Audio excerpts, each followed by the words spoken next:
Did you sleep well last night? I think if you went into a room of 100 people and you asked that question, you'd get 100 different answers. But you know what I find? So many people are not getting a good night's sleep. And there's a myth that as you get older, you need less sleep.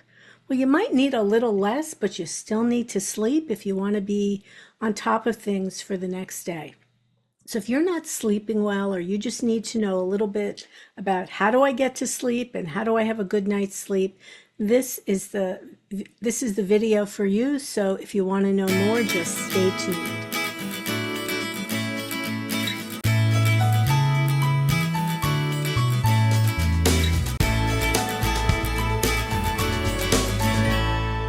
Good morning, everyone, and welcome to Scan FYI. Yeah, did you sleep well last night? How'd it go for you? Today's the day we find out how to get a good night's sleep. And my guest is the perfect one to tell us how to do that. Good morning, Melissa. Good morning. So my guest today is Melisa Damcevska. She is from Braven Health. And Melissa, I'll let you give a little bit of a better intro than I just did. Thank you, Andrea. Yes, my name is Melissa, and I'm a health educator with Braven Health. So we have a variety of different programs and health and wellness topics that we can cover for our older adults. And today we are talking about how to get a better night's sleep. This is a hot topic. I've been working at Scan for a long time, and I guess I have always been blessed that I sleep well at night. But I never realized until I got to Scan what a major problem it is for so many people. They Mhm. just don't sleep for whatever reason. But first of all, it is a myth that we don't add 2 or 3 hours a night as you're older. That is a myth, is it not? It absolutely is. I mean, I know it becomes a normal for many of our older adults, getting that 3, 4, maybe you get to five. Yeah, yeah. But really, even past the age of 55, you still need 7 to 8 hours of uninterrupted sleep per night. And I know for a lot of people that is obviously that's very problematic. And so why do your sleep habits change as we get older? Things do change. Absolutely. There are changes that happen naturally in the body that may lead to somebody getting less sleep or believing that they need less sleep. There could be a shift in someone's sleep schedule with age. So our body's circadian rhythm, it's also known as our natural clock. It shifts a little bit as we get older. So older adults tend to get tired earlier in the evening and then wake up earlier in the morning. So if you miss that window of going to bed a little earlier, now we're setting ourselves up for less sleep that night. It's really, mhm. No, I'm thinking, yeah, that consistently going to sleep at a certain time, waking up at a certain time, that's important. Yes, going to sleep at the same time each night is really important. Just getting yourself into a routine, into a schedule. If we start flip-flopping, going to bed at 10 one night and then 1 o'clock in the morning the next night, it's going to completely throw off our natural body's clock. So people say whenever we do this presentation live in a group of people, one of the common questions is, well, I'm older now. Why do I still need to sleep so long? There is a good answer, though. I'll let you give it. I mean, good quality sleep, it helps promote our memory and our cognitive skills when we're thinking about our brain health. It helps regulate our moods and emotions. I mean, think about how you feel after a poor night's sleep. You're groggy, you're cranky, you're probably not going to have a good day. It helps our coordination, especially when we start thinking of things about falls and accidents. It really helps our coordination and reaction time. Helps support our immune system. Our body naturally knows to start to heal itself, fight off illness, Hmm. replenish itself while we're sleeping. So if you're not giving your body time to do that, we can find ourselves even getting sick more often. And it also can help prevent dementia as well. Sleep, it's just something that's important for all humans. And just like, we worry about sleep with our children, and now as we've gotten older, we don't put that same thoughtfulness into our own sleeping patterns and our own, I think sometimes even lifestyle is a factor. We just get used to sleeping 10 o'clock, 12 o'clock, 1 in the morning, 2. We don't care because we're thinking, well, we don't have to go to work the next day. Well, some of us do. And, I said to you before, if I don't have a good night's sleep, my job makes me I'm very present. I need to be focused, and I'm usually in front of people and they're looking at me, and as are you. And you certainly don't want people looking at you saying, oh my God, did she not sleep last night? Because I feel that it shows in your face. I feel it shows in your body language, right? It absolutely does. I mean, we tend to be groggier, crankier. We may be a little puffy faced. I mean, bags under the eyes. It's really visible when someone really didn't get a good night's sleep the night before. So the bottom line then is, so how do we go to sleep? What are some tips to get a good night's sleep? Because clearly this is a big problem for an awful lot of people. Right. I mean, many people don't realize that getting a good night's sleep actually begins when you wake up in the morning. It's going to depend on your activity level throughout the day. It's going to depend on your light exposure throughout the day when we get back to that body's natural clock. What does our light exposure look like? What does our diet look like? What does our stress management look like throughout the day? So, really, we want to make sure that we are supporting every aspect of our lives, right? Starting with what time are you waking up, and then what time are you going to bed, and then making sure we're getting some type of movement throughout the day. Are we getting our 30 minutes of exercise? Are we going for a walk? Are we doing some type of physical activity that's also going to help promote a better night's sleep? Versus just sitting on the couch all day, because that's not, or you know what, talk about taking naps, because I know that for a lot of seniors, you're getting up at 5 in the morning, so you're tired. And then of course, well, I'll let you go ahead. Napping problem. Yeah, naps are very common. Naps are great as long as we're doing them properly, right? So when we only sleep, say, 3 to 4 hours the night before, we might think, oh, I'll take a 3 hour nap and now I've got my 7 hours and I'm good. That's not how naps work. Naps don't make up for the sleep you didn't get the night Right. before.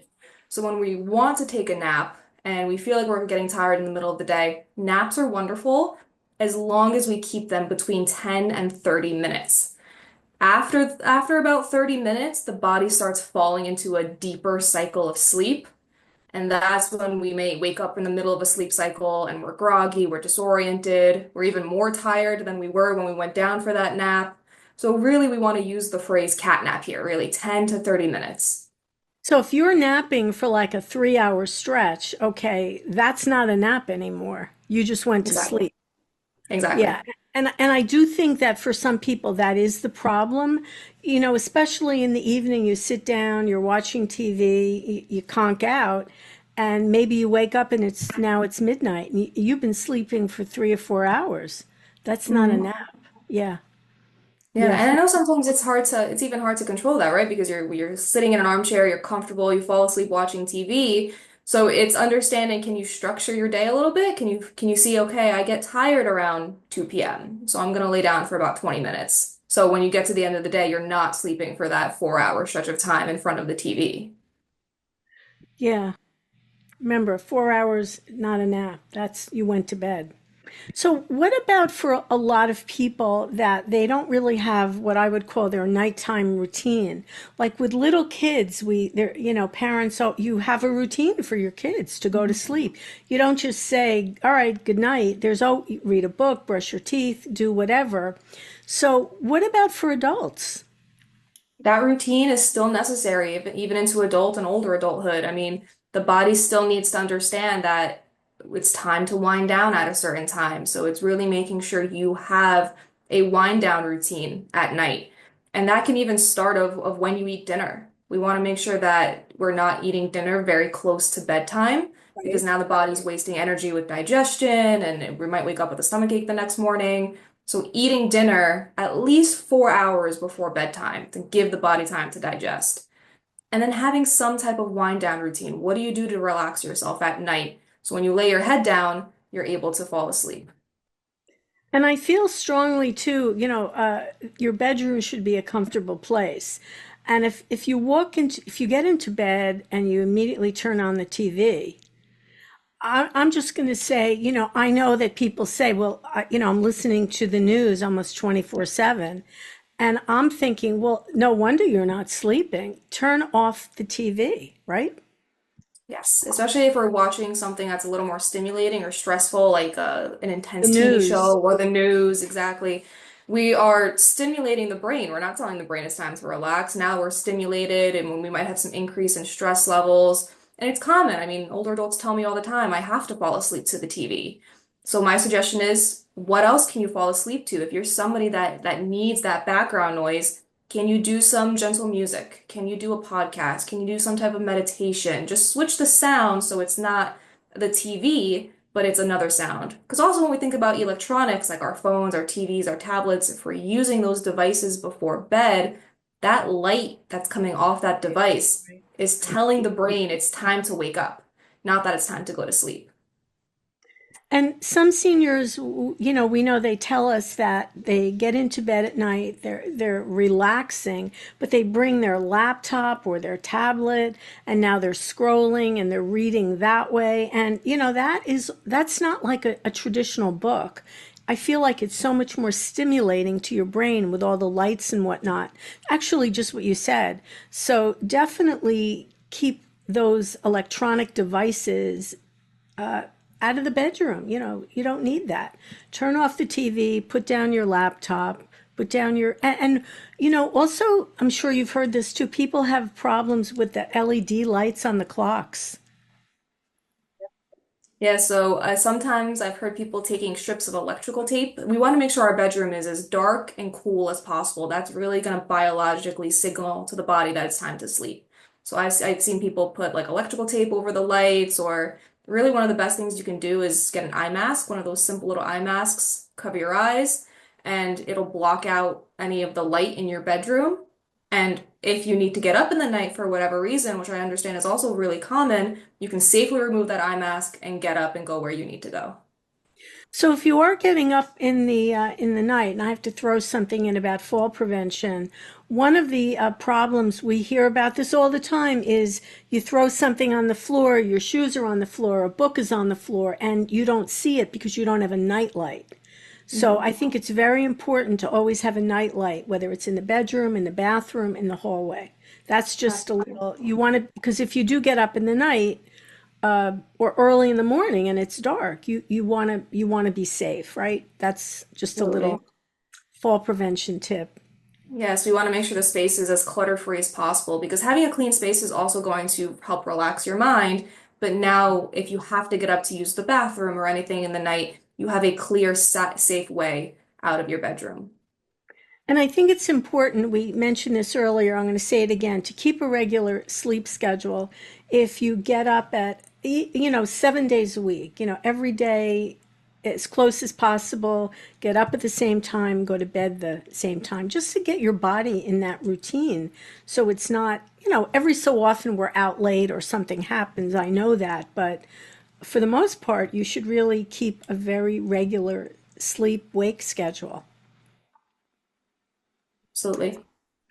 So sleep is important. It doesn't matter if you're older, doesn't matter how old you are. Sleep is important. It's good for your body, it's good for your brain. And if you don't get enough of it, not so good for your body or your brain, right? It's going to impact our entire day. It's going to impact how much movement we get, what our stress levels are like, and even how we sleep the next night. Yeah, absolutely. And at SCAN, we very often at our lunch and learns, sleep or getting a good night's sleep is a frequent topic because apparently we are just not totally paying attention to this.